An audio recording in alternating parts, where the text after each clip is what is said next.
So not too long ago, I met this pretty remarkable woman. Her name is Britt Fisk, actually, and she is a wife and a mom of 8, actually. And it was one of those kind of situations where immediately you kind of got the impression that this is a special person. She was kind, obviously, and was joyful, but at the same time was very serious and had the strength. She's really well spoken, but she struck me as someone who had a really deep trust in the Lord, but someone that had been through a lot. And in fact, struck me as someone who was going through a lot. And yeah, when I met her, I had no idea what she had been through. I had no idea what she was going through. I'll come back to that in a second. Last week we started Lent, and last week we started this new series called He Leadeth Me. And we are following not only the Lord in his passion as he journeys towards his passion and death and resurrection, but also Father Walter Ciszek, right, who's this American priest who was a missionary. And he went to Poland, went to Russia, was accused of being a Vatican spy, was arrested, was in solitary confinement for 5 years, was in a gulag for 15 years, plus he served in Siberia as a priest, kind of secretly, and he came back to the United States and told his story, just amazing, of what, again, the whole point of we're doing this is because we want to see what God can do in the life of an ordinary person, how God can take an ordinary person and make them a saint. So last week we talked about expectations and how expectations are a killer of joy, right? Expectations are the thief of peace. They rob us of God's presence. And when expectations run up against reality, we have one of two choices. We can either accept reality or we can avoid reality. And so that's expectations. And I was thinking about this all week and thinking like, okay, I know expectations aren't the greatest thing, but they're still kind of nice. I mean, right? It's there's even like basic expectations, like they just help us be comfortable. That they give us a routine. They give us the sense that we can plan things. I mean, honestly, to be able to expect that tomorrow will be like yesterday is kind of nice, because when I have expectations, I'm comfortable. If I have a plan, I get comfortable. If I have a routine, I get comfortable, because those plans, those comfortable expectations, those routines that give us a sense of control. And that's something nice about expectations. It's something nice about plans. I feel like I can manage things. I feel like I can fix things. I feel like I can handle things. And typically we can, until we can't, right? We cling to, in our routines, in our plans, and our expectations, we cling to our illusion of control until we can't control anything anymore. And then that lack of control, I think, reveals our conditions. Now, what I mean by that is that when our plans are interrupted, right, when our routines fall apart, we discover our conditions. We discover our as long as. So what I mean by that is, on campus, we talk to students who will say, okay, after graduation, I'll be fine as long as I can find work after college. Or like even in school, like in class, I will pray as long as my classes are going well. Or when it comes to relationship stuff, it's like, no, I'll be faithful as long as I find that significant other. Or even just in relationships, like, no, I can trust God. I know I can trust God as long as there's a proposal by Easter. Like that kind of situation where my expectations and my routines, my plans, they reveal my conditions.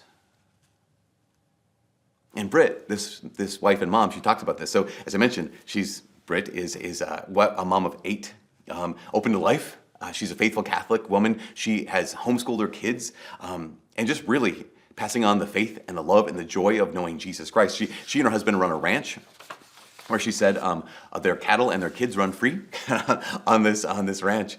And yet part of her story is this, that when she and her husband conceived their 8th child, Britt agreed to genetic testing in utero, because she did that with all her kids, but she said, I had this thought in my mind that said, I'm fine with raising a special needs child as long as I know beforehand and could prepare.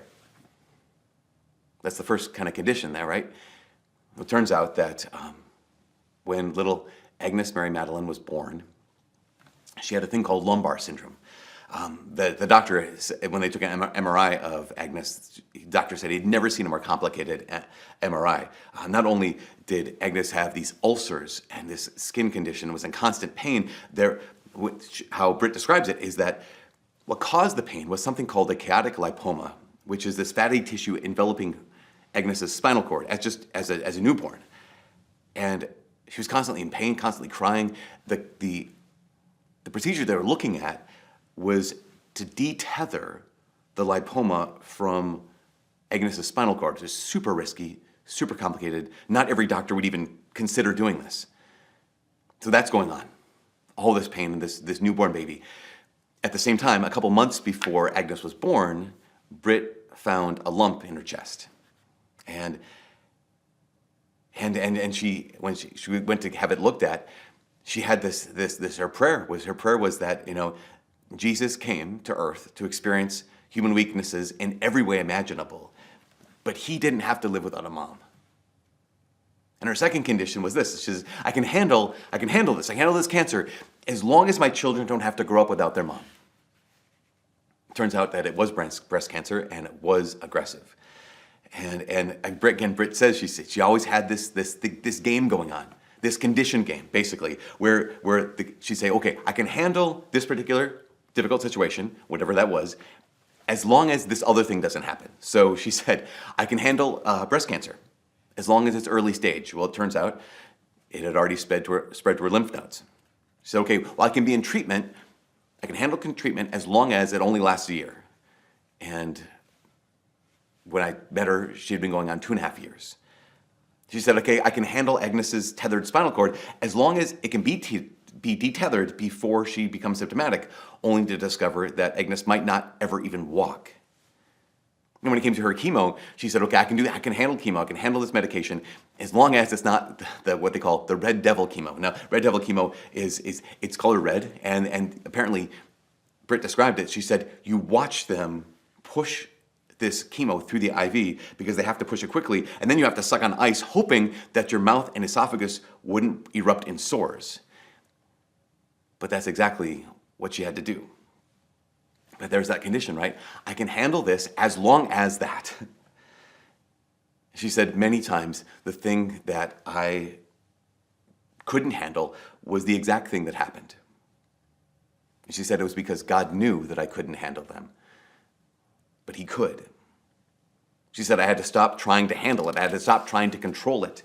I had to stop trying to enter in my will so that his will could be done. And here's the thing is, as the story kept unfolding, they kept finding more cancer in her.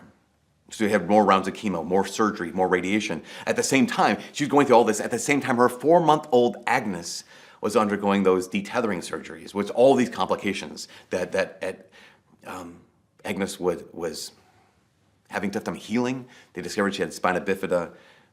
She was in pain. Britt was in pain. More interruptions and more conditions being revealed. And especially this big revelation. In the midst of all this, Britt said she discovered this revelation about her own heart. She said, it wasn't ever that I didn't need God. She said, I knew he was constantly there, and I never doubted his love for me. I just didn't trust him. And that part's everything. Because we have interruptions in our plans, we have interruptions in our expectations, and interruptions in our routines. They reveal our conditions. They reveal basically what we're placing our trust in. Am I placing my trust in my plan? Am I placing my trust in my routine? Am I placing my trust in my expectations? Or am I placing my trust in God? So Father Walter, going back to He Leadeth Me, he went through a different series of events, but it's the exact same process. If you've been reading the book at all, you know that when he was in Poland, remember he couldn't go right into Russia. He had to go to Poland. He was in this town called Albertine. While he was there, he was only there for a year, but he got into a routine. He had a plan. He had some sense of control. But then when the Red Army invaded, right when the Russians invaded, he was only 2 years ordained. He had only been with that group of people for 1 year, and he said he had some sense of how normal people acted in normal times. But in the midst of a crisis, he wrote this. He said, "But the war changed everything. The crises they face now were not family quarrels or sickness or loss of a loved one. The advice they wanted now was not about things coming to every parish and learned by every priest. Suddenly, our whole world, theirs and mine, had changed." He said, it's impossible to describe the feeling that comes over you at such a time. The feeling that somehow, in an instant of time, everything has changed. And nothing again will ever be the same. Tomorrow will never again be like yesterday. Again, that's what we expect, right? Is I know what yesterday's going to be like, or I know what tomorrow's going to be like, because I know what yesterday was like. And in the midst of this, it revealed Father Walter's desire for control. It revealed Father Walter's conditions, where he would say things like, well, I can serve as long as people keep coming to Mass, only to find out very quickly that under this communist oppression, very few people, only old people come to Mass. Okay, well, I'll stay here as long as I can serve, but then he found himself unable to serve. He'd say, well, I'll be fine as long as I can still say Mass, but then when he went into Russia and he was accused of being a Vatican spy, being arrested in solitary confinement, for 5 years, there was no way for him to be able to celebrate Mass. Again, I'll be fine as long as I can approach the Lord in the Eucharist. But for 5 long years, he was denied that. Okay, as long as I have a guarantee that things will work out, as long as I know this will ultimately pay off. And here's the most significant condition, and this is the condition that faces every one of us. I think this is the condition that all of us hold on until the very end. It's, I can do what God is calling me to do as long as I understand. Like I can say yes to whatever God is calling me to do as long as I know why. See, like Britt, Father Walter knew that God was present and that God still loved him. He just wanted more. He wanted to be able to understand before he was willing to trust. This is so key. He wanted to be able to understand before he was willing to trust. In fact, he wrote about this. He said, it wasn't a crisis of faith any more than it is for anyone who's ever suffered great loss or faced a family tragedy and asked himself the same questions. He said, it was rather a crisis of understanding. He goes on to say, he says, no one need to be ashamed to admit that he's been touched by that question, by that crisis. Again, it was not a crisis of faith, it was a crisis of understanding. But again, this is the last condition that many of us are going to be wrestling with. And it's the condition that the people of Israel wrestled with so often. They would cry out and say, okay, God, we're going through this pain, going through this suffering. How long, O Lord? Like, why do your servants suffer and you do not see it? They just wanted to know, I just want to know why. And so many of us, when those routines are stripped away, those plans are stripped away, those expectations are dashed, I just want to understand. I just want to know why. Again, I'll do whatever you want as long as I understand. The thing is, do we realize that that's also a condition? I'll say yes to you, God, as long as I understand. Understanding is clinging to control. It's trying to stay in the driver's seat. It's trying to stay in charge. I don't know if you've ever realized this. Have you ever noticed this in the Old Testament? In fact, it's in the first reading today. I love the stories of God calling people and just throughout the Bible, because this reality is God is calling you, he's calling me to something at some point in our lives. But today, there's this call of Abraham and Isaac to do what? Well, to go to the mountain and offer up Isaac. Now, caveat, here's a side point I think it's important for us to understand, is that Isaac is not a child in this moment. Like in this story, in this time in history, Isaac is a full-grown man. He is over 30 years old. He's roughly the same age that Jesus was in his public ministry, the same age as Jesus was when he was crucified on the cross. So this is not a situation where there's this crazy old Abraham who's sacrificing his child Isaac. This is a father and son, both adults, both cooperating with each other, because they have both been asked to do this thing. They've been asked to offer up the son. You know what they don't do?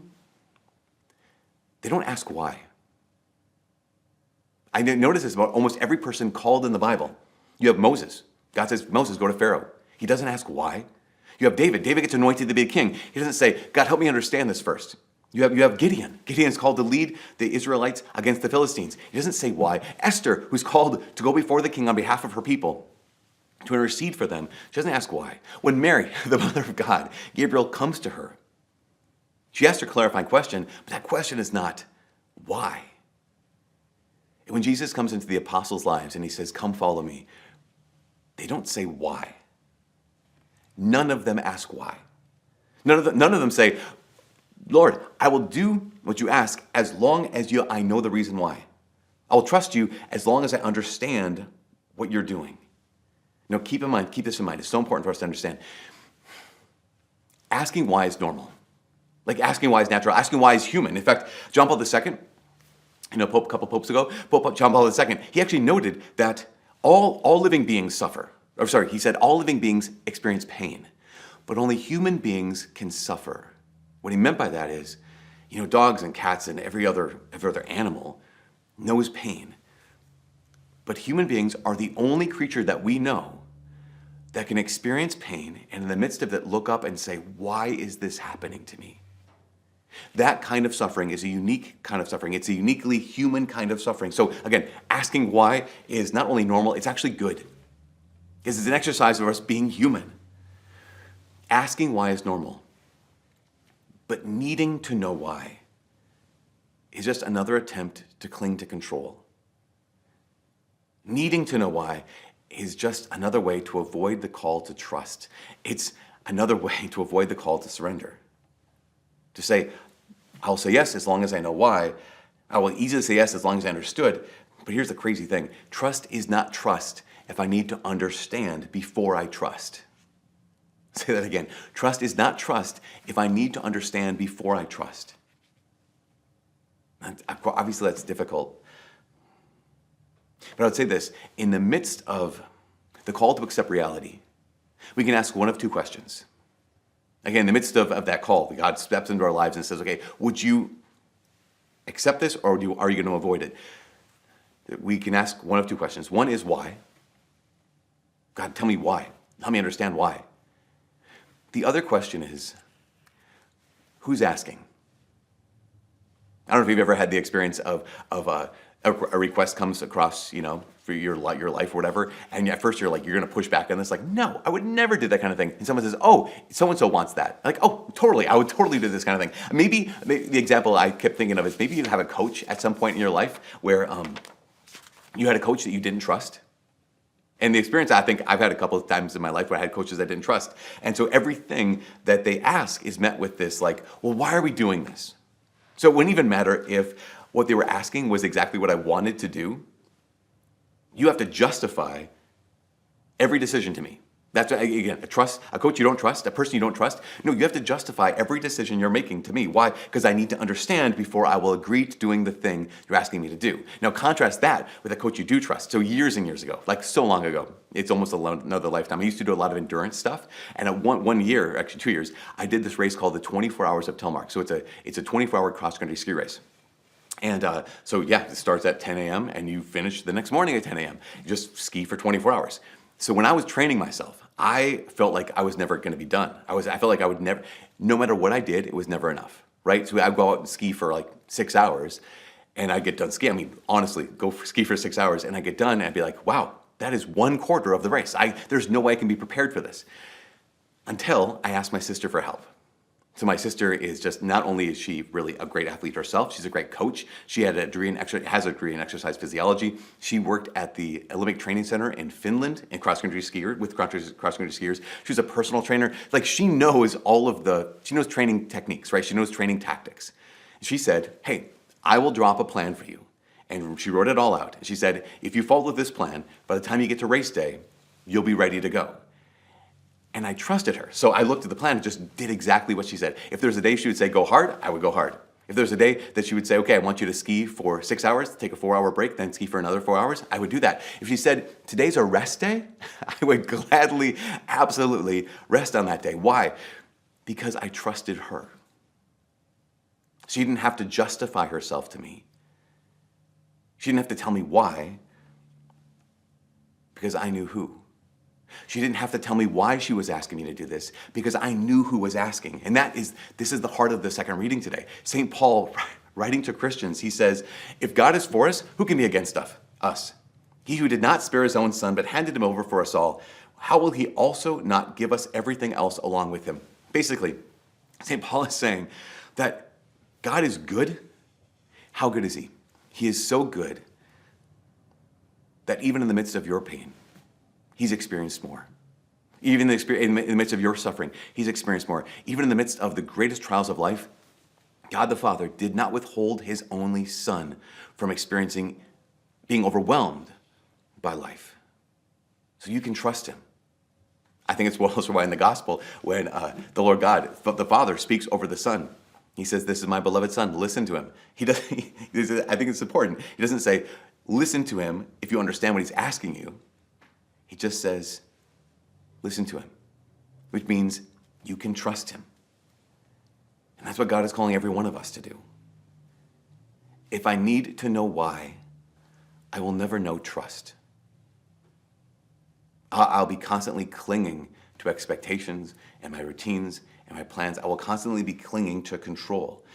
But here's the great thing. If you and I know who, we can begin to experience the joy and the peace and the freedom even in the midst of trial and in the midst of not understanding.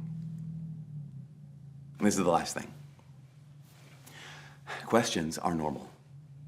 Keep this in mind. Don't forget this. Questions are good. But if I need to know why, if I need to understand before I'm willing to move, there will always be another question. I mean, imagine you have your big question for God. God, why this? And he shows up and he answers your question. Great. Well, tomorrow you're going to experience another question. God, why this? If he answers and shows it gives you another answer, that's fine. But there's an infinite numbers of whys. There's only one who. And if I know who, then I can say yes without understanding why. If I know who, then I realize I can't trust my plans. I can't trust my routines. I can't trust my expectations. I can't assume that tomorrow will be like yesterday. But I will know that God will be there. And that's what Father Chizek said. In the midst of his pain and confusion, Father Chizek wrote these words. He said, he came to this conclusion. He said, we would survive, although the world around us had changed completely. We would go on today, tomorrow, and the next day, picking up the pieces and working out each day our eternal destiny and our salvation. He said, there would be a tomorrow, and we would have to live in it. And God would be there as well. The church would survive, perhaps not exactly as we had known it at the mission, because the faith would survive among the people of God, as it has always survived in times of persecution. Only one thing need be of great concern to us. In all this seen upheaval and catastrophe, to be faithful to God, to look to him in everything, confident of his love and his constancy, and striving always to know his will and to do it each day of our lives. That's what he discovered. These plans crashing around, these routines being taken away, control being taken away, no conditions. I know who. Britt said it like this. She gets the last word. Britt said, after all these surgeries, after all this medication, all this chaos, she said, Agnes's life will be a constant game of wait and see. But she is waiting. She said she's finding beauty in the loss of control. And she does that by choosing to turn it over to him day by day, hour by hour, minute by minute. She said, losing control does not mean sitting idly by as your life moves on without you. It means surrendering your will to his, and in prayer, taking the next right step, moment by moment. It's trusting him. It's knowing that there will be a tomorrow, and we'll have to live in it, and God will be there as well. It's taking the next right step, not because we necessarily know why, but because we know who.